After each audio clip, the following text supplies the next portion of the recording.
Welcome back to the Win by Two podcast. Today's guest is Wayne Wilkins, the longtime head coach of Humber College men's volleyball, one of Canada's premier college volleyball programs.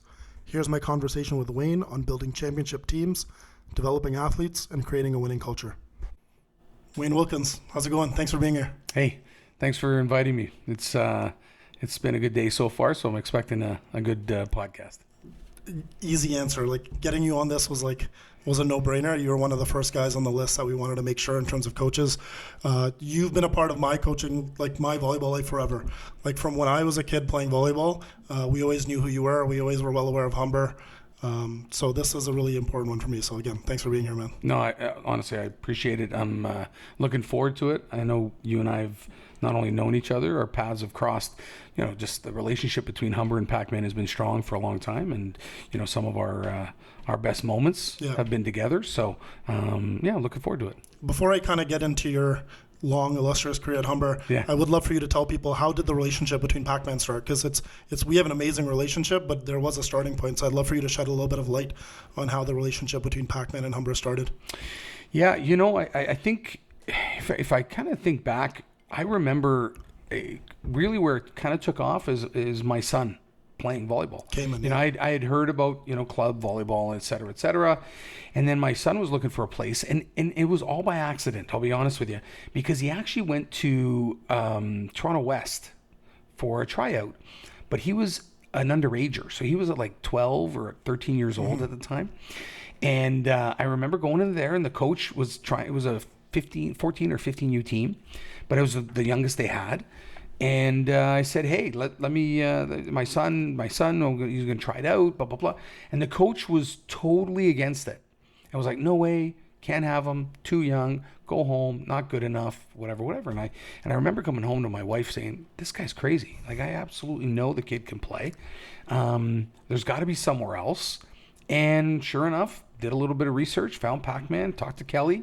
He was at Leader.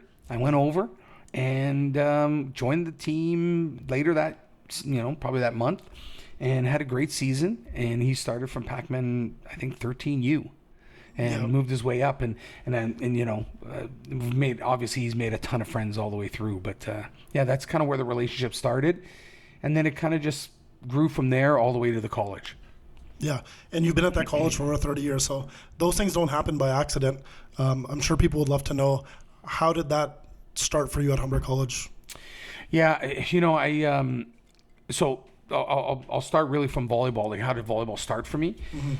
Because it wasn't natural. I was actually a football player. I was a quarterback. I went to Westview Centennial Secondary School in Jane Finch, and I remember that year North York had made a decision, and they'd kind of either they canceled the program or something had changed, and the coach said, hey man, we're done, no football, but you're a pretty athletic guy, go next week to basketball tryouts and give it a shot. And I remember walking in, and I tell this joke all the time. I walked into the basketball tryouts, and the coach looked at me, a different coach, basketball coach, looked at me and said, are you here for the manager's job? And I said, no, but coach, I can shoot. I promise I can shoot. And so sure enough, about 30 minutes later, I was cut. I wasn't that good. But he did say, hey, listen, you are athletic. Come back out. We got volleyball tryouts in a month. And so I came back out, and that volleyball journey started there for me. Modris Lorbergs, who was not only a longtime teacher there, but he was also a national referee, I believe, actually maybe even international. Okay. Kind of really introduced us to it. And the love started, the passion started. After that high school year, I had a choice to make. I was either going to go to Laurier to go to school, or I had an opportunity to go to Humber College on a scholarship to play. Nice. I wasn't really planning on going to college. I was really university bound. But I don't know, something told me the coach seemed like a good guy. The environment seemed nice. I did have a couple friends that were kind of in the area. And I thought, you know what, let's give it a go. Why not? Let's give it a try. If it doesn't work, I can always go to university the year later, whatever. And I went to college and went to Humber, had a great experience, played 4 years under a couple different coaches, and then returned as an assistant coach for a year or two. And then, my hiring story, I think, is the highlight of my career, if I'm being honest. Excuse me, I walked into the athletic director's office. So I had come off an an assistant coach kind of season. It was fun. It was great. I had a great time. AD pulls me in and says, hey, we're letting go of the head coach. You want thinking about applying? I said, sure, no problem. And so he writes me on the list, and I look at his list, and I'm like number 10. I'm at the bottom, the total bottom of his list. And so I'm like, okay, no problem, whatever. And, about a week and a half later, he calls me in to do an interview, and he sits me down. He says, okay, talk to me. Why you? Why you? That's his only question, is why you? And I remember looking at Doug, and I said, listen, there are a million reasons why not me, but I can tell you the one thing that I think I provide, which is different than most, is I don't have the experiences, I'm sure, number 5, 6, 7, 8 Sure. do on your list. But coming fresh out of the being a varsity athlete, I think I have a unique perspective of what I was missing as a varsity athlete. Absolutely. And I think by being able to be a young coach, if you're willing to take a chance on me and allow me to make some mistakes along the way, I can't guarantee wins, but I can guarantee an experience for these athletes that they'll remember for the rest of their lives and make them great people. And I think he loved the pitch, and the rest is sort of history. Doug Fox took a chance on me, and 30 years later, I look back and Yeah, for sure. I kind of think to myself a lot of times, man, it was like it was a razor's edge. Like if I don't do the right thing, maybe I don't end up there. But it did turn out this way, and I'm grateful for it. Yeah, that's unique because even when I started coaching, my very first time, it was always I wanted to coach in a way, and maybe I wasn't coached when I was a kid, or the things that I didn't have. I want to make sure that the team that I'm starting has all these things. What did your 4 collegiate years look like at Humber? How was the team? Were you guys a contender? What did those 4 years look like for you? That's a great question, Jesse. I'll tell you. And I say it's a great question, not because we had huge success. We actually weren't. I think we were a pretty average team at best. But every year was different, right? Yeah. Which, if I think back now, I think I use a little bit of that experience to remind myself that I think a large key to success of building a big program is the consistency. And my 4 years were inconsistent. Yeah. Which kind of means probably why we didn't win a lot. We were good. We went to OCs. We, played some great matches, but we didn't win ultimately. And I think that, when I do that often, I try to reflect on a lot of the things that happen in my outside of Humber life to see how I can use it day to day. And that was definitely one of them. Listen, my 4 years was awesome. It was probably the last time, our campus had a pub on campus. So we had great time, great teammates, great coaches, great people, great experience. But ultimately, if we're going to measure it by wins, we were average, right? Sure. Can you think of any of those things that you may have done to bring consistency, or things that you wanted to establish early on when you got the job? Yeah, I think one of the first things we wanted to do was have a consistent coaching staff. Yeah. That was the first thing. Like we said, listen, if we're going to look at it, let's look at it top down.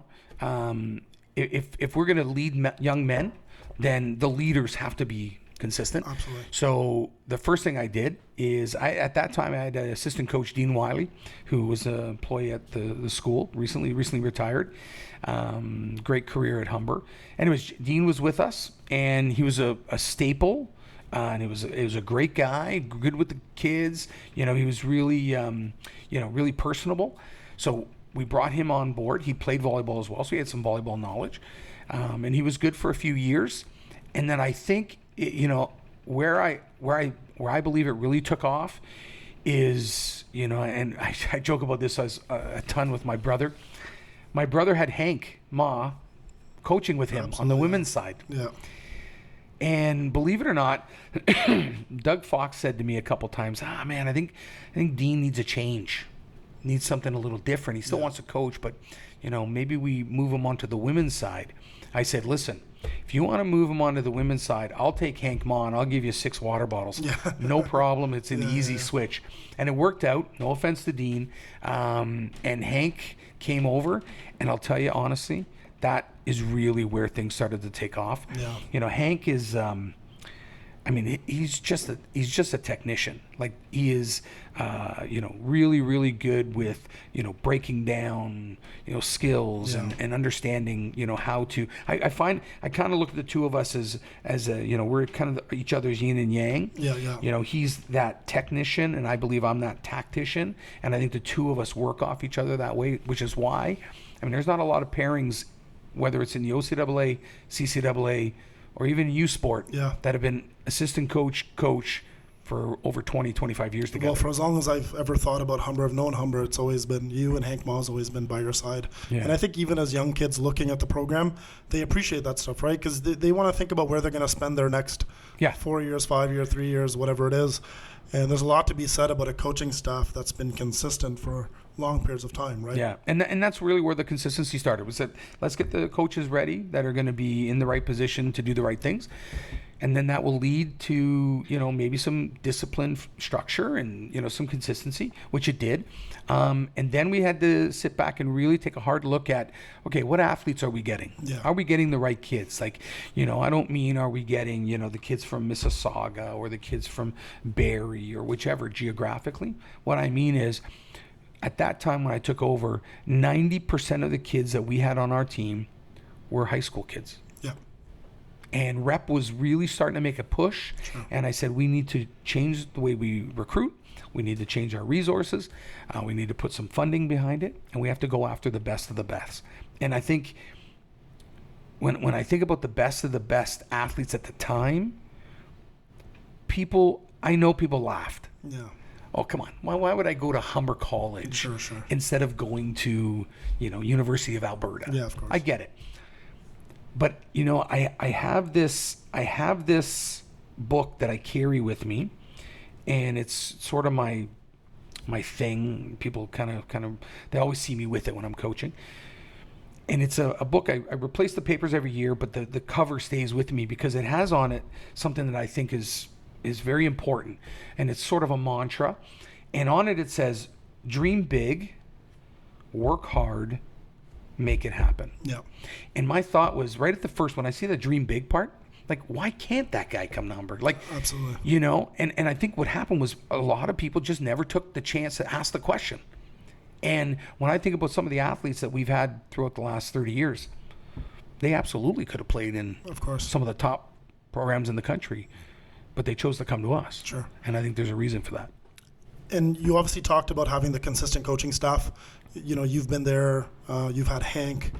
You've always had a young guy floating around over the years too. Yeah. Like, I've always paid attention. I had a conversation a while ago about like what I think is, the right curation of like a great coaching staff. You need someone that's like the leader and maybe the rah-rah guy that leads the way. Yeah. Then you need someone that's just like volleyball only, like they're only in the gym because and then you gym need, rats. Yeah. But like a Hank Ma, like a super technician, like this guy knows volleyball. And then you kind of need a young, relatable guy that the kids can lean on a little bit. What do you have any thoughts about kind of what you believe is like the perfect curation of a good coaching staff? Yeah, that's sort of that Bermuda Triangle, right? Of how do we put all the right pieces together to get the best staff? I kind of relate it to on a female staff. If I think about a female team, I think you're making a huge mistake if you're on a female, varsity team, and you don't have female coaches. Sure. Period. It doesn't mean there has to be head coach or assistant coach, but there has to be a combination. Yeah. And some of them have to be female simply because they can relate. They can understand what some of these athletes are going through. So when we brought on some of the athletes who turned into coaches, like Bart Babbage, Ellie Shermer, Mac Robertson, Chris Bowen, when we bring those people on, we bring them on because they're great people. They add to our culture. They're smart. But they relate to the kid who just spent 24 hours studying, who went and partied and broke up with his girlfriend, and like all those stories. Those guys can they feel comfortable talking to those coaches, whereas they look at a guy, coach is a 50-year-old guy. I'm not going to talk to him about the problems I'm having with my girlfriend. Sometimes they will, sometimes they won't. Have you, and without saying any names, obviously, but have you ever had to say no to some coaches that have reached out because maybe just you think that they may either clash with you, or they may clash with Hank, or they may be one side of the spectrum of buddy with the players? Like, have you ever had to say no to a coach based on some of those things? Listen, I hate to admit it, but the honest answer is yeah, all the time. To be honest, we've become a very popular destination for both athletes and coaches. A lot of coaches want to come and kind of learn and mentor and develop and et cetera, and we love that, and we want to promote that for a lot of coaches. Excuse me, but the reality is, and I'm sure we'll talk a little more about it, some of the stuff that made us successful, but culture is everything. And if I don't get the right vibe, if I don't think that you're Hank and I are both lifelong learners, right? We go to, I'm 56 years old and I just came back from 2 coaching symposiums in the last 6 months. So I'm still learning.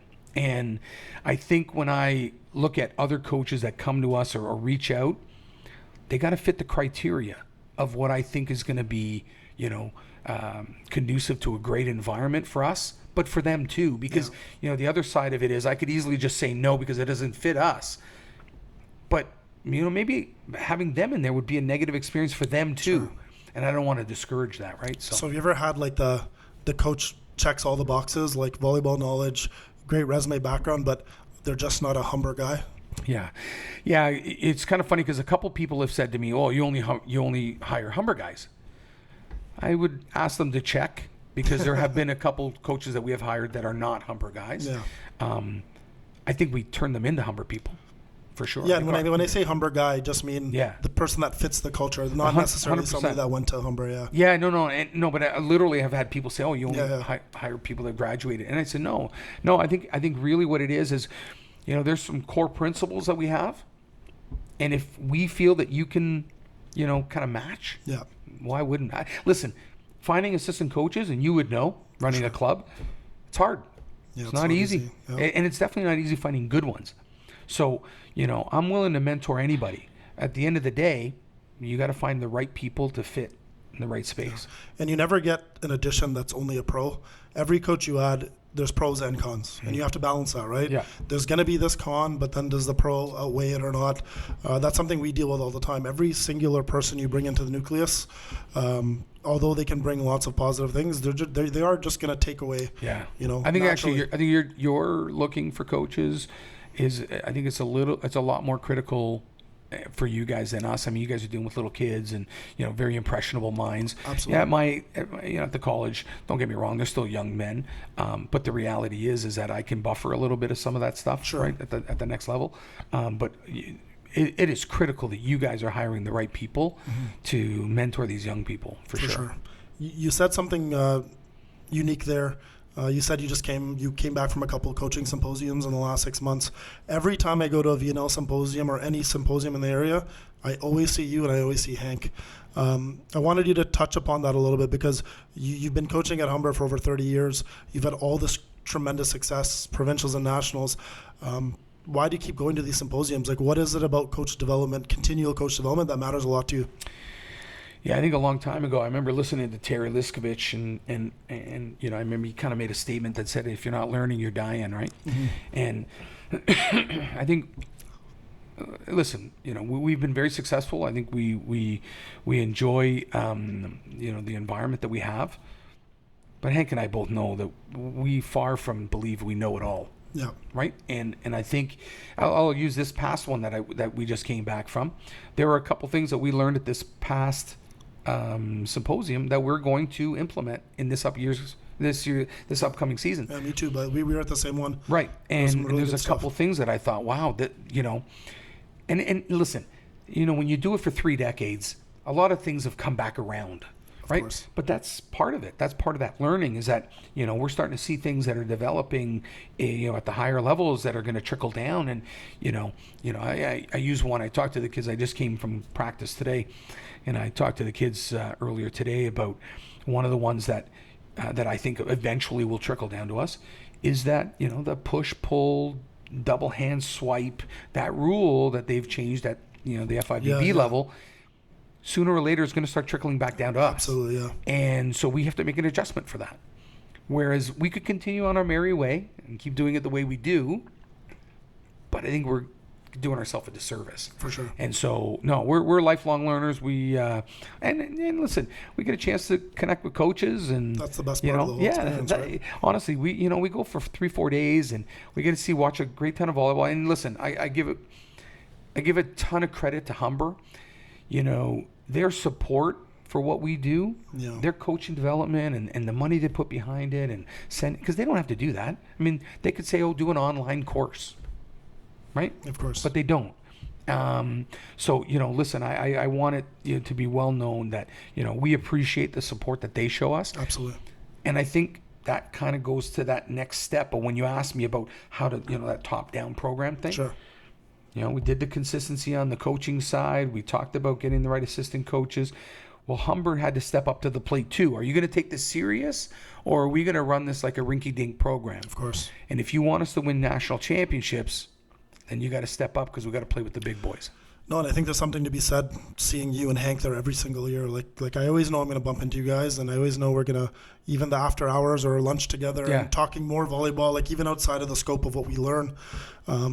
And, we rolled in with a big Pac-Man contingent. It was awesome. Brought all the young guys, and they were eager to learn. They had their iPads and their, pens out and things like that.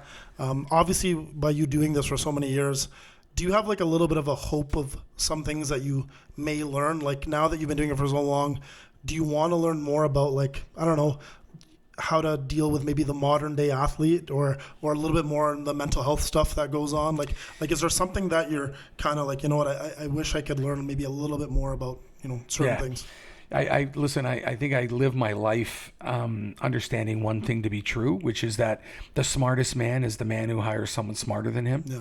So, for me to go to a symposium to pick up 1, 2, 3 different things, that's gold for me, right? And when I think about the group we put together, I often think about, hey, what did we learn this past year? What did we learn maybe 4 or 5 years ago that we can reuse this year? And I think about, the group that you brought. I know that we're an impact in the community. For sure. And I know that when they see that Humber van out front of Rim Park, or when they see that Humber van at a tournament, or they see that Wayne's walking around, see me in my hat, they do all, I know that means something. Absolutely. Right? And I think that consistency sends a subliminal message to these athletes going, this guy's always around, man. There's something to be said about that. Yeah, and then to that point, obviously, when it comes to the recruiting and talking to players, we've talked at length about your coaching staff and that consistency. Yeah. What are some things that the institution offers that you're proud to tell athletes about? Because obviously Humber's got so many different types of programs, right? For more hands-on or even, more book smart. Like what are some things that you've been proud of over the years to let athletes know that Humber offers these types of things? Yeah, I call it our Steve Jobs moment. Yeah. It's funny. When I think back, we developed a program. Well, not we. I had no part of it, but Humber College and the University of Guelph Humber designed this Guelph Humber program that started to allow us to offer degrees. And I tell you, literally from that day when they announced that, I saw the enrollment just double and double and double. But the better part from a varsity standpoint was it allowed us to go after those athletes who were going because they wanted a degree. For sure. So before we were getting, high quality athletes that were simply, I want to be a carpenter or a lawyer, I want to work, in a kitchen. I want to do any of those other sort of college based, I want to be an engineer. I want to do those kind of things. Yeah. But now all of a sudden we're offering degree programs, and everyone was like, oh, hold on, I don't have to go to a university. I can come to, GH. Mm-hmm. And the minute that happened, it totally turned the conversation. Parents all of a sudden their eyes and ears were perking up, and they're like, oh, wow, okay, hold on. I don't have to send them halfway across the country. I don't have to go here. Yeah. They can go to Humber College and they can get a degree. Oh, that's great. And again, going back to that mantra, dreaming big. Yeah. Well, that opened the door for me, because now literally and I think back of all the kids that I've recruited along the way, these are kids that have gone to Trinity Western and gone to University of Alberta and done those things. So, and I just use those two schools, but sure. McMaster, Western, you name the school, it doesn't matter. Yeah, I took a swing. Yeah, why not? Great. No, that's the right move. You may not have the number, but like how many guys a year do you have on the roster that are doing degree programs? So I'm going to say, so it was funny. It started slowly. Obviously, I had one guy and then two people. I'd say right about now, we're probably in and around between 30 to 40%. That's awesome. Roughly. And, it comes and goes. And the reason why it kind of goes up and down is I think it kind of imitates life. And, what's really hot right now? Trades. We're back in that college kind of, people are coming for carpentry, electrical, plumbing, like those, because, working with your hands, hey, AI is awesome, but, it's not going to build you a deck. It's not going to build you a deck. And if you can work with your hands and you're able to, plumb somebody's house, I'm telling you, you'll be able to live a lifetime like that and make $200,000-$400,000 a year. So. Yeah. And then play high level volleyball. Yes. That's the important thing. And I think that's, you've always treated Humber as a professional place to play volleyball, where maybe before the misconception was college is like the wild west. And it's like, but I think you've done a good job over the years of doing that. We love having coaches on here. I love having coaches on here because I know I have a lot of coach viewership, and we like to just ask a bunch of questions, get to know more about you as a coach. Sure. I want coaches to have a pen and paper ready and write notes. Like I want to have as many gems as possible. It's kind of like when we go to VNL, right? You spend 3 days of your life to get 1 or 2 gems, but those gems are important. So if we can get some coaches to get 1 or 2 gems here, this would be great. So we're going to put a couple of questions on the TV here. I'll read them out for you. The first one here is, what made Humber the right place to build your career? Yeah, great question. Listen, I'll start by saying this. To anybody who's listening, whether you're a recruit, whether you're a coach, whether you're an athlete, there is no doubt in my mind Humber's a special place. We're the largest single college campus in Canada. Anywhere at any given time between 30 to 40,000 students, et cetera, et cetera, et cetera. It's hard to make a place that big, that special. Yeah. It really is. We got 300 plus varsity athletes, and we talk often about Hawk family and so on. But we do it. And I think, our success as being the number 1 college program throughout Canada, not just for volleyball, but we're talking collegiate, speaks for itself. More national championships, more academic All-Canadians, more like all of those things is because the place is special. So, what made Humber the right place to build my career? I think honestly, when I look at it, I don't think, starting out as a volleyball coach, I did think it was going to be a career. It was just something I really liked doing. I'm a competitive guy, and I wanted to keep that competitive fire, and how would I do it? Well, I kept coaching, right? Absolutely. But when I looked at, after a few, seasons and going, wow, I really want to make this, something I can do a lot. It was, without a doubt, Humber became the option because I had everything I wanted. I had, I've got a great resource, I've got facilities, I've got finances, I've got support, I've got family, I've got friends, and you know what? We're in a great location with a great group of clubs around us, and like everything just seemed to fit. And I kind of use that same sort of what's the word? I guess sort of checklist, and said, okay, if I went to this school, what would I have? And if I went to this school, what would I have? And at the end of it, I just felt like there was nothing better than what I already had. Yeah, that's great. I like that. Okay, what's the biggest thing people don't see behind sustaining success for over 3 decades? It's funny. It's like family. It's like parenting. It takes a village. Yeah. And the reality, you would never hear me come onto a podcast or do an interview or do any of those things and talk about how I did this myself. Not even close. The hundreds of people that have contributed, not just contributed from sort of the coaching and admin side. Never mind the thousands of athletes that have come through our gym. But the biggest thing that people don't see is, it's funny, a couple years ago, our admin, we have a group of individuals that do all the setup and all this stuff for games and so on.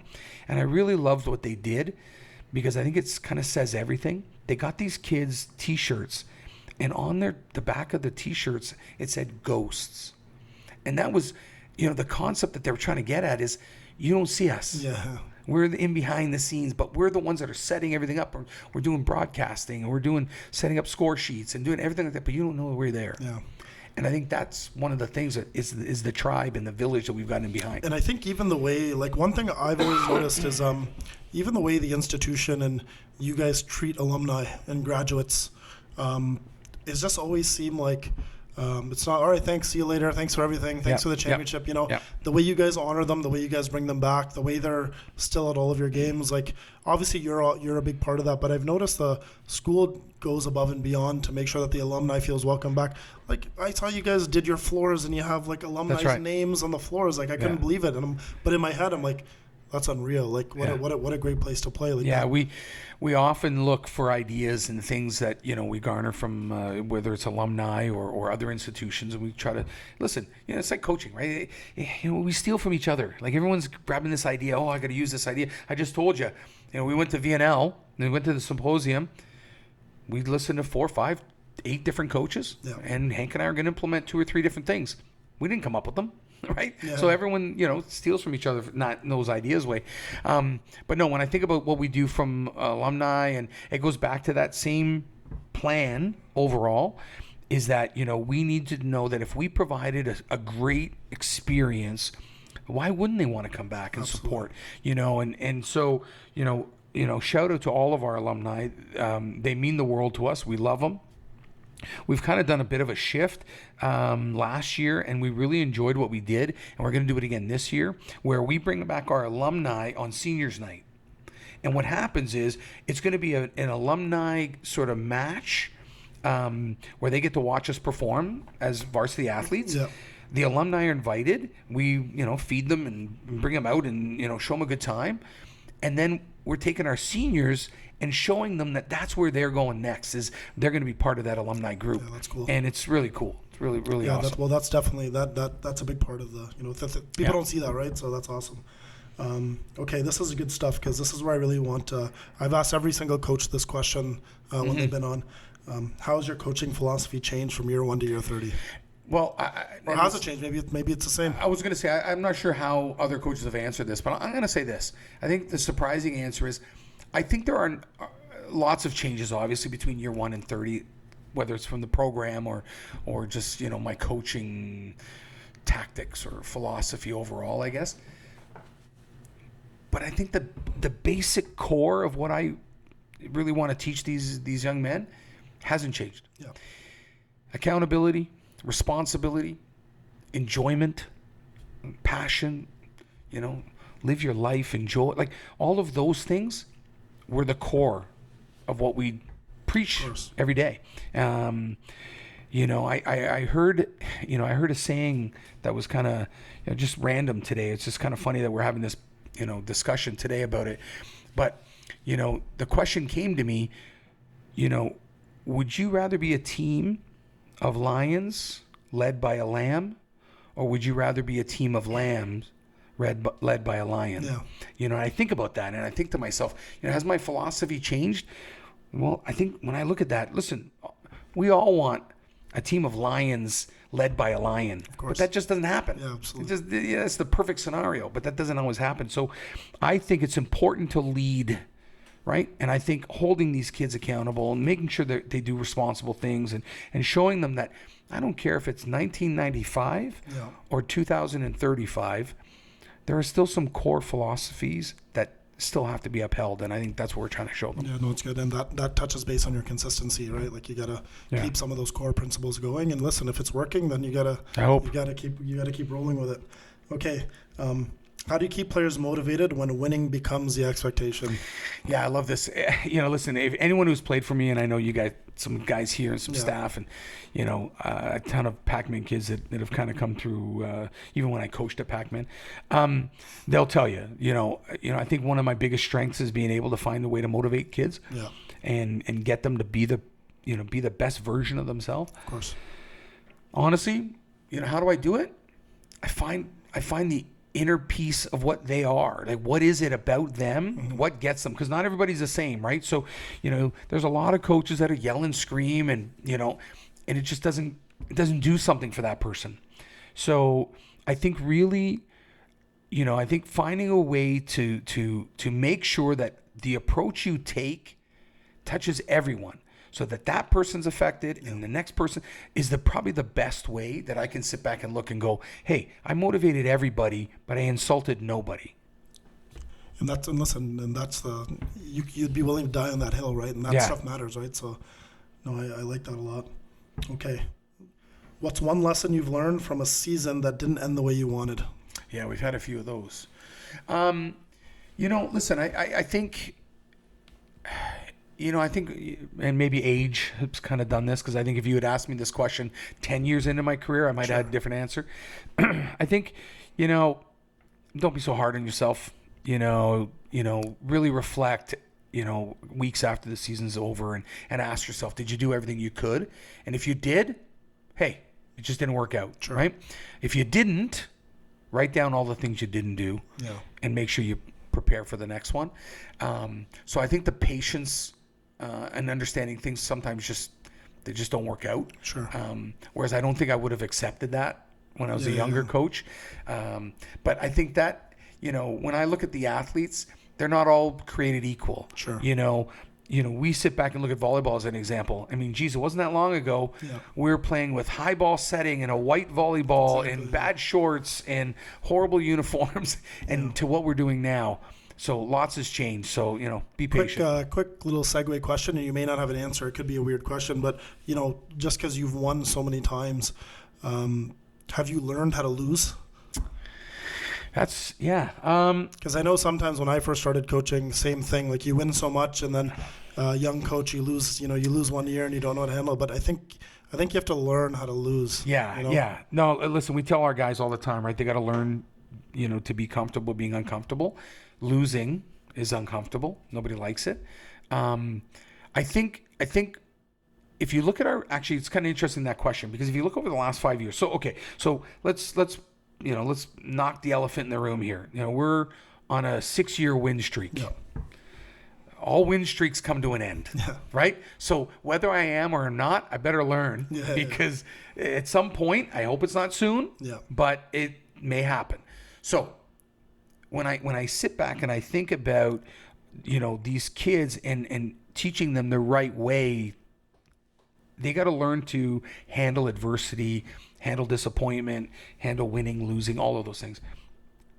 Well, they're looking at me. Yeah, exactly. So if I can't do it, what hope do they have, right? So I would say, I think I've learned, I think by being a little bit more patient. I'm a passionate guy, and I know from the external side, from the exterior perspective, maybe people think, oh, no, that guy's a sore loser. There's no way that guy, But no, I think about it. And listen, I'll go one step further. I'm sitting here talking about 6 years in a row. That's really no big deal when you think about my family and you think about Humber Volleyball. My brother's team, they went on 155-0. It's insane. Like they won 10 years in a row. Like how do you feel after you lose then? Yeah, absolutely. Right? You got to handle it. And so no, age has definitely helped. Winning's awesome. Losing sucks. Yeah. It's part of it. Absolutely. Okay. Again, for someone like you that's been coaching for extended periods of time, how are today's athletes different from the ones you've coached in the 90s? Are they different? I don't know. Right? The consensus is that they are. Like, well, they don't have Walkmans. Yeah, sure. Exactly. Fair. Okay, so we have iPhones, and I don't know if the core athlete is different. Sports changed, the world's changed, technology's changed, all those things have changed. Is the core athlete different? I don't know. I get kids that come in that want to learn volleyball. They want to win. They want to be the best version of themselves. They want to work hard for you.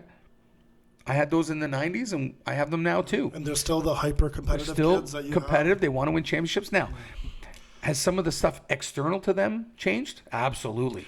Do we have to handle it different? Sure. Absolutely. Well, what are your thoughts on the term that, all the kids are soft now? They're all soft. Like, what are your thoughts on that term? Listen, I played for 4 years. I saw a lot of soft athletes then too. So, I don't know. Are they soft? Again, if you hold kids accountable, if you tell them there's responsibility, there's accountability, there's consequence. So if you do all of that, I don't know. Maybe it's not necessarily that they're soft, but maybe we understand more of the consequence of, maybe overworking athletes or mental health or some of these things that we never really thought of, 20 years ago, or at least not thought of it in as much depth as we do now. I don't think that's a bad thing. Yeah. But I promise is this, and I tell this to my kids, you are what you accept. So you want to build a good team, you want to build a good culture, you are what you accept. If you accept softness, you're going to get softness. Yeah. But if you accept that those kids are going to come into your gym and they're going to work hard and they're going to put their head down and they're going to, strive for greatness, you should be able to get that. Yeah, perfectly said. Really nice. Okay, this is a good one. What's the biggest misconception about college volleyball? We're the feeder system. Yeah. We're the feeder system to all those youth sport programs. And, listen, that was true for a long time. Sure. Do I still think it's true? No, not at all. There have been a number of players, not only from my team, but across the country that have, been on the national team, that have gone to play pro, that have had great careers in CCAA, that have gone on to do great things at coaching at the next level, professionally overseas, et cetera, et cetera. So I think that was the biggest misconception for a long time, is that we're this feeder system, we're the B League. And although, part of that still sits in people's minds every once in a while, I'm here to tell you that that's not the case. Yeah. Am I sitting here today saying that Humber College can compete with the big boys of the youth sport world? Maybe not. But what I can say is we're not as far off as you might think we are. Yeah. And that's definitely changed. Yeah, well, how you run a program matters, right? And what you've done is, I don't see a difference between what you've done over the years at Humber College and what some of these youth sport programs are doing. Same resources, right? Yeah. Like same opportunities to train. Kids are still going to national team programs. Kids are still playing pro. So there's really not that much. I don't really see much of a difference. Yeah. That's good. Okay, this is first time we're doing this with a coach. A little quick rapid fire round. We're just going to, we'll make it pretty quick. So you don't have to, be as elaborate as you like, obviously. But we're not a problem. We're going to quickly put out a couple words, phrases, whatever it is. And just what first thing that comes to your mind. Just make it happen. Yeah. Okay, best gym atmosphere you've coached in. Well, listen, shout out to Redeemer. If you've ever, we played a championship, OCAA championship at Terrell Bramwell and boys in 2009. OCAA championship match. I remember we're at Redeemer Gym. Now, if you know about Redeemer, small little gym, I think they only have 400 students in the entire school, but they all go to every game. We're in this gym and we're doing really well. The guys are playing well. And two things come to mind, just to show you the environment. One, Terrell Bramwell tosses up a ball to spin serve, and he hits the roof on his toss. That's one. The second one is they brought in a decibel meter to measure how loud it was. And it was louder than a rock concert. Yeah. It was fantastic. Great environment. I always say, I always say like a volleyball court is like 2,500 square feet. Yeah. Redeemer's gym is like 3,500 That's square right. feet. It's great. Okay. Toughest opponent. Toughest opponent. You know what? Listen, we've had some great battles with some definite CCAA opponents. Let me break it into two ways. I'll go nationally. One of the toughest opponents we've always had every year is Limoilou out of Quebec. Yeah. They Rock does a great job over there. They're perennial. All-star team that goes to nationals all the time. They've won multiple national championships. So I think nationally, they've been really tough for us. And I'll give a shout out to Pat out in London. Yeah. I think us in Fanshawe, man, we've had some battles, right? Last 10 years, I don't know what the numbers are exactly, but I think we probably would have played each other in the final somewhat, probably 60-70% of the time. Absolutely. So I'd say Fanshawe for sure. Sweet. Most underrated coaching skill? I'm not sure if it's a skill. You tell me. I think one of the biggest things that we don't do as coaches, which hurt us later on, and I coached club for a long time, is we don't set the proper expectation. Yeah. I think what ends up happening is we don't want to hurt someone's feelings. Of course. We don't want to talk to the parent. We don't want to talk to the kid. We just want to kind of slide it under the rug or just maybe avoid it, and so it never happens. And I think unfortunately when we do that, you end up it ends up biting you at the end.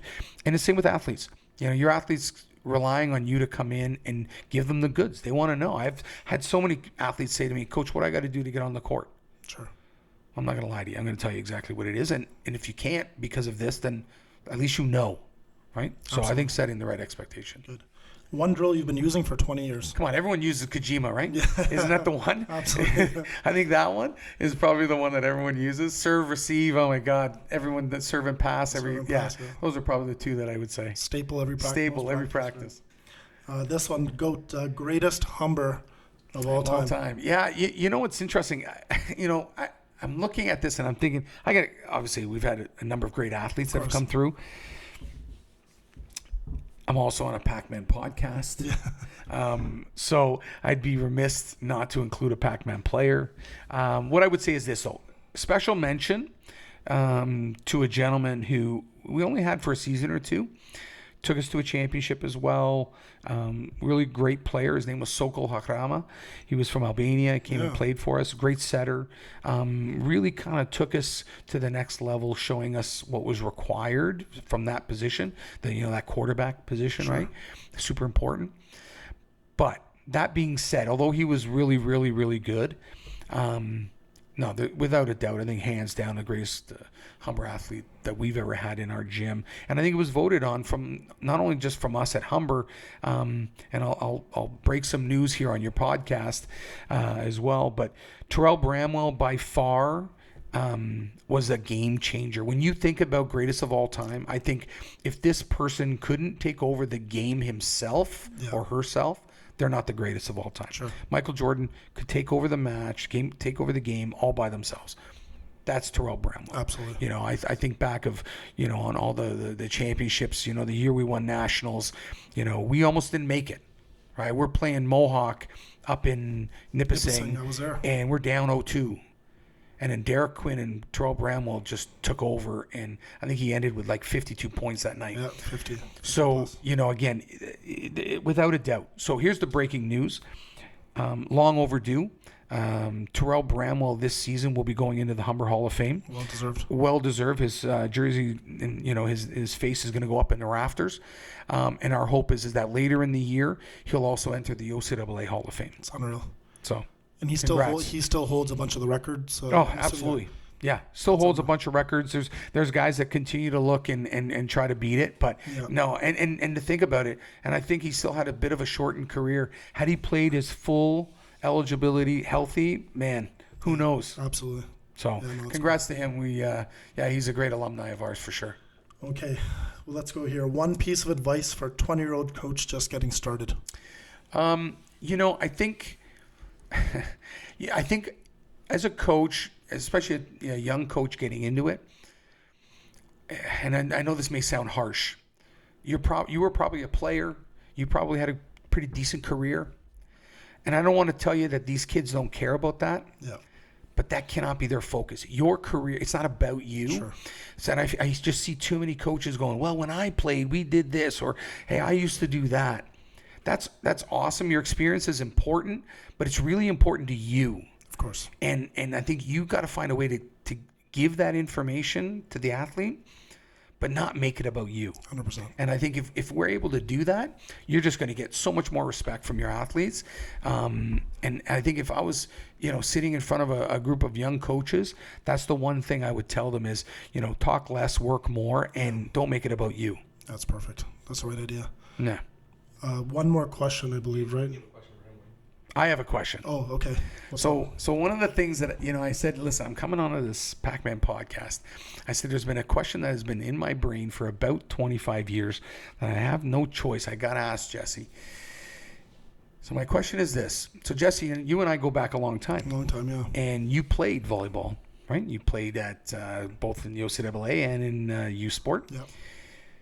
And I'm not sure if you remember, and I hope you do, but I recruited you to come to Humber. but you chose not to. Yeah. So my question to you is, why did you not come to Humber? Yeah, no. Yeah, good question. And I don't know if I have the perfect answer. I know that I was so like the whole Pac-Man thing and growing up, and I didn't just play club with my closest friends. I went to high school with my closest friends. So I think a part of it was also wanting to just go somewhere else and do something a little different, because I know at that time, like Shane Palmer was recruited to you, and then Terrell Bramwell, and then Jordan Langley and Andre Smith, and it was really looking like a another extension of Pac-Man there.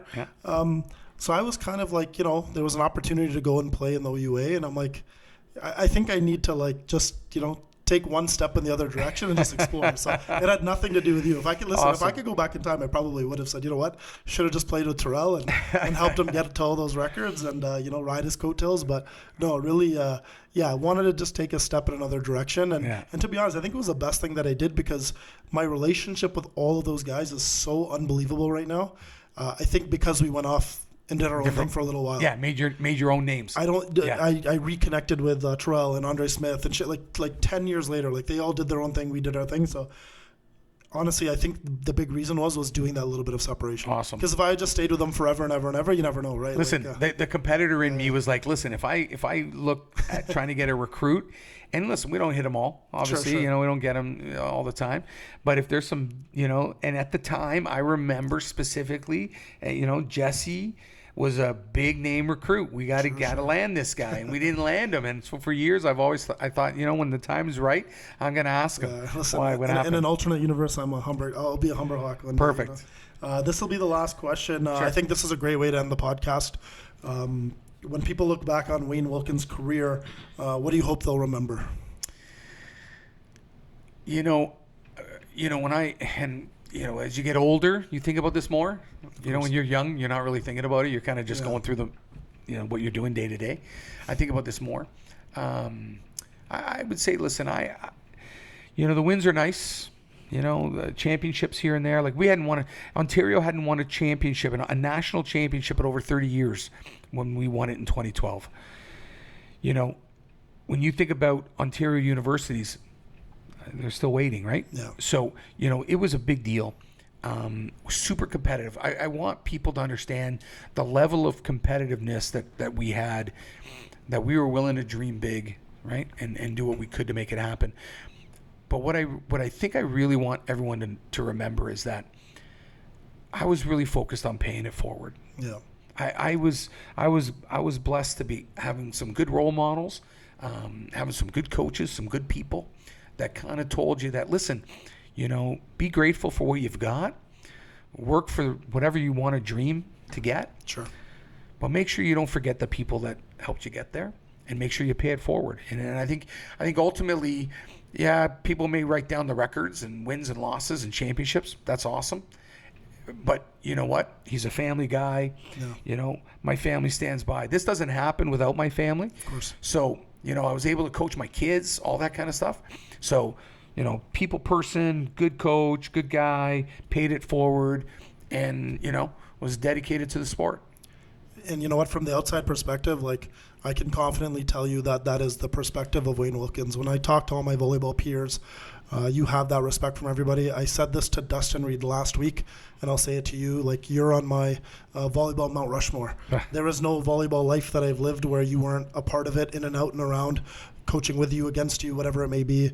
But when I think about volleyball and one day in the long, long distant future, and when I talk about some of the most influential people, or the people that I felt like did it the right way and the best way, you're up on that list. So really appreciate you being on here and talking about your I appreciate life of you too, volleyball. buddy. That means a lot, man. Thank you so much. No, thank you. This was awesome. Anytime, listen, I'm around the corner.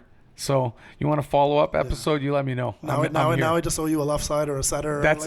We'll just keep working on it. That's it. I appreciate you, man. Thank you very much. Thanks.